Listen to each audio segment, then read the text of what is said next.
Face of a hustler, but heart of a dictator.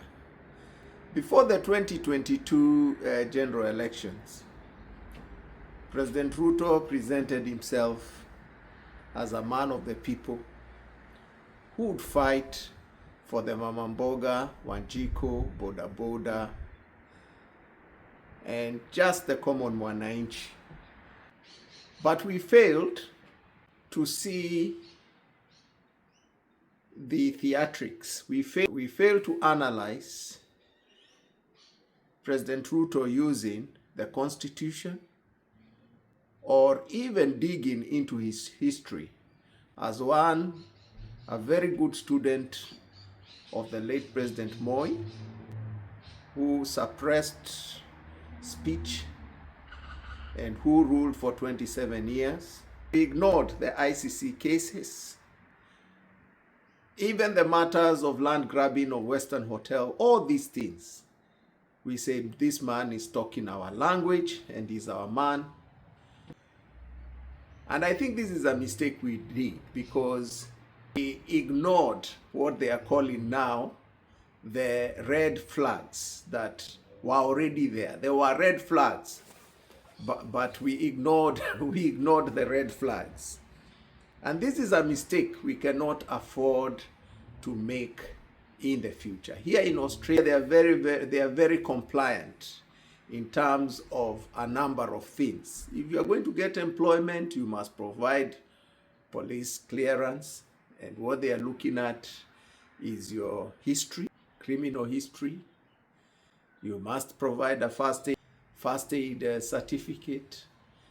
You must provide a working with children certificate. This is what we need to do based on the 2010 Constitution. We need to determine a number of things. Number one, does this person carry the spirit of the Constitution? And the spirit of the Constitution is the people. They are the custodians of the Constitution. They are actually the employers of the executive, judiciary, and legislature, not the other way around. They are the ones with the say. They are the ones whose interests need to be safeguarded and not the interest of the few. Challenge we have is that the ones in power fronted the people as the custodians, and yet behind they were pulling the strings. They were the ones who were in charge. So they presented the hustler rhetoric, but they were dynasty itself. This is not a new trick of manipulation. Remember in South Africa how people would front. For example, if it was during the Black economic empowerment, the Afrikaners would look for black people to front, to sign the tenders. And these were people who even had no idea what the company was all about in order to get those tenders. Fronting, but in actual sense, the beneficiaries of those monies are the very people that the system is trying to fight. And this is what has happened in Kenya. The 2010 Constitution was meant to safeguard those who were schooled in the old script.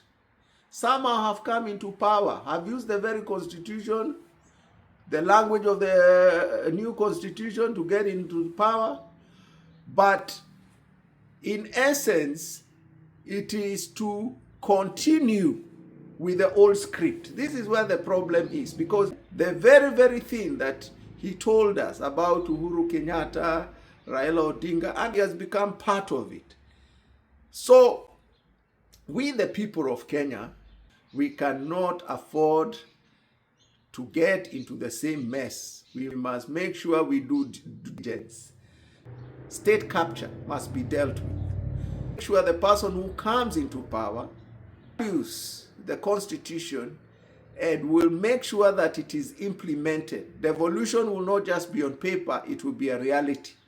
We cannot afford to have a very good 2010 constitution on paper, but in practice we are operating like the first constitution with imperial instincts and dictatorial tendencies. We cannot afford to do that. And so we end up going back to that system where speech was suppressed, where people who expressed themselves were terrorized. We are now experiencing the very thing that the 2010 constitution was fighting. And this is a very, very unfortunate thing.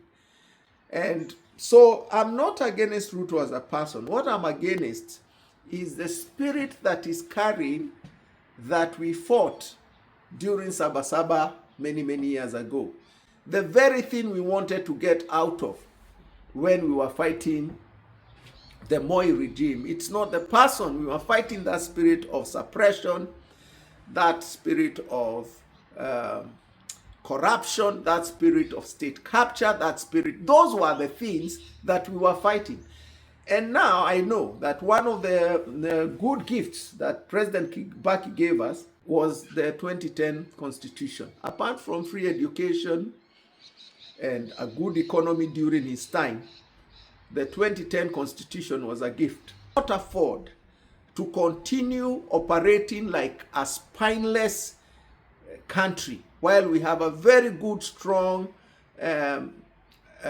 constitution that would cause us to be progressive and upright. So I think this is the issue here. Let's go back to the constitution and let's make sure that we are not listening to theatrics and drama. Cannot afford as a people of Kenya to be used again.